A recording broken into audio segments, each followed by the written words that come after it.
അപ്പം അതാ പെട്ടെന്ന് വീണ്ടും മ്യാവൂ ശബ്ദം. അപ്പം ദേഷ്യം വന്ന് നായ നോക്കി ചുറ്റും ആരവിടല്ലേ. അപ്പം എന്താ കണ്ടേന്നറിയോ? അവിടെ മുൾച്ചെടിയുടെ അടുത്തായിട്ട് നല്ല മനോഹരമായ നല്ല സുഗന്ധം വരുന്ന പൂക്കൾ വിരിഞ്ഞു നിൽക്കുന്നുണ്ടായിരുന്നു. ആ പൂക്കളുടെ മുകളിൽ ദാ ഒരു തേനീച്ച വന്നിരിക്കുന്നു. അപ്പം നായക്കുട്ടി പോയിട്ട് തേനീച്ചോട് ചോദിച്ചു, ആഹാ, നീയാണല്ലേ ആ വിരുദൻ, ആ മ്യാവൂ മ്യാവൂ പറയുന്ന വിരുദൻ നീയാണല്ലേ എന്ന് ചോദിച്ചു. അപ്പം തേനീച്ച, ഞാനോ മ്യാവൂ മ്യാവൂ എന്നാ? നിനക്കെന്താ ഞാൻ ഇസ് ഇസ് ഇസ് ഇസ് എന്ന ശബ്ദം ഉണ്ടാക്കുക, നീ എന്താ പറയുന്നത്? അപ്പം നായക്കുട്ടിക്ക് ദേഷ്യം വന്നു. നായക്കുട്ടി, ഇല്ല, നീ നുണ പറയാ, നീ തന്നെയാ മ്യാവൂ മ്യാവൂ പറയുന്നത്.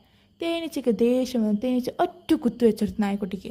നായക്കുട്ടി പേടിച്ച് കുളത്തിലേക്ക് ഒറ്റച്ചാട്ടം. അങ്ങനെ കുളത്തിലേക്ക് ചാടിയ നായക്കുട്ടി അവിടുന്ന് ഇങ്ങനെ നോക്കിക്കൊണ്ടിരുന്നു. തേനീച്ച പോയോ, തേനീച്ച പോയോ? അങ്ങനെ തേനീച്ച പോയി നായപ്പം എന്ത് ചെയ്തു അറിയോ? അവിടുന്ന് നായക്കുട്ടി പതുക്കെ കരയിലേക്ക് പോന്നു. കരയിലേക്ക് പോന്നിട്ട് ഇങ്ങനെ നനഞ്ഞു കുളിച്ചിരിക്കാൻ, ദേഹത്തൊക്കാകെ വെള്ളം പറ്റിയിട്ടുണ്ട്. ഇങ്ങനെ നനഞ്ഞിരിക്കാൻ നായക്കുട്ടി. അപ്പം അവിടെ ഒരു തവളച്ചനെ കണ്ടു. അപ്പം തവളച്ചോണ്ട് ചോദിച്ചു, അല്ല തവളേ, നീയാണോ ഈ മ്യാവൂ മ്യാവൂ പറയുന്നേ? അപ്പം ചിരിച്ചുകൊണ്ട് തവള പറഞ്ഞു, ഹ, ഞാൻ മ്യാവൂ മ്യാവൂ പറയാനോ? ഞാനേ ക്രോക്രോം ക്രോക്രോം ഇങ്ങനെയാ പറയാ, ക്രോക്രോം ക്രോക്രോം. നീ കേട്ടിട്ടില്ലേ എൻ്റെ ശബ്ദം? ഞാനല്ല മ്യാവൂ മ്യാവൂ പറയാ.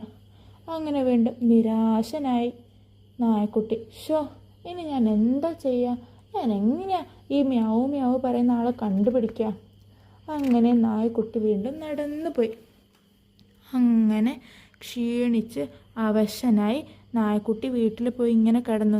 ആകെ നനഞ്ഞു കുളിച്ചു, ദേഹത്താകെ ചളി പറ്റി. അങ്ങനെ ക്ഷീണിച്ച് നായക്കുട്ടി ഇങ്ങനെ വീട്ടിലിങ്ങനെ പോയി കിടക്കുന്നുണ്ട്. പെട്ടെന്നത് വീണ്ടും മ്യാവൂ മ്യാവൂ. അപ്പം നായക്കുട്ടി ചോദിച്ചു, വേണ്ട, എന്നെ പറ്റിക്കാനായിരിക്കും. ആരായാലും എനിക്ക് കാണാനൊന്നും പറ്റുന്നില്ല, ആരാന്നറിയില്ലല്ലോ.